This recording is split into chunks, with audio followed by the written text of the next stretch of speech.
He's Jay Bilas, ESPN college basketball analyst, and a nominee for the Get Off My Lawn guy after the court storming.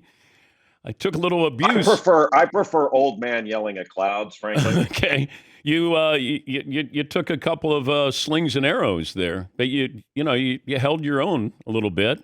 Did it hurt?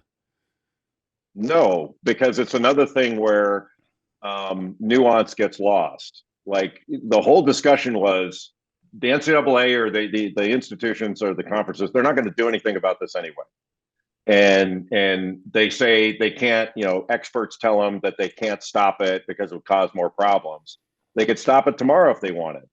And obviously detaining people and giving them citations like you would on the side of a road, give somebody a ticket, is more to the extreme side. I mean, they could hire way more security, but that's going to cost them way more money. Yeah. And you could stop it tomorrow if you wanted to. They don't want to, and that's okay. And I'm not trying to talk anybody out of loving it. I mean, there have been times in my career, Dan, where I thought it was fine.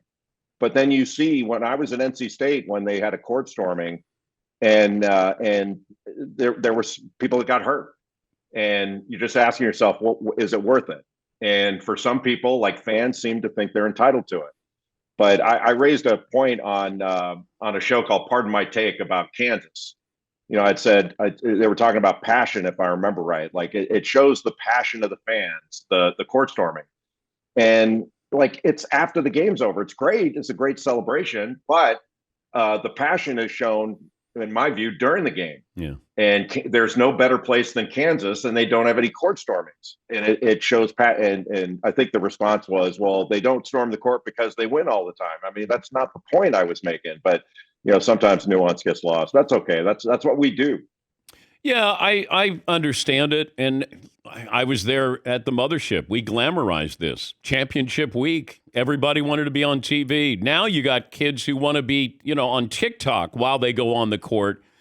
Hey, what could go wrong here? So I just said if you can get the police, surround the team, let the teams know, hey, this is going to happen at the end of the game. You'll get police to get the basketball team off the floor. I mean, you have to ensure the safety of that opposing basketball team. That's imperative. The students, that's going to be on the university. Right. No, I agree with all of that. But just when you start talking about, okay, now we have to have a police presence to protect the players because we're accepting that this is going to happen. And we have rules in place at these conferences that it shouldn't happen. So it's prohibited, but there's a nod and a wink that we're going to allow it and just protect the players. And look, I get all of it. Everybody wants to show that they're passionate. Part of this is for recruiting. Part of it's for marketing.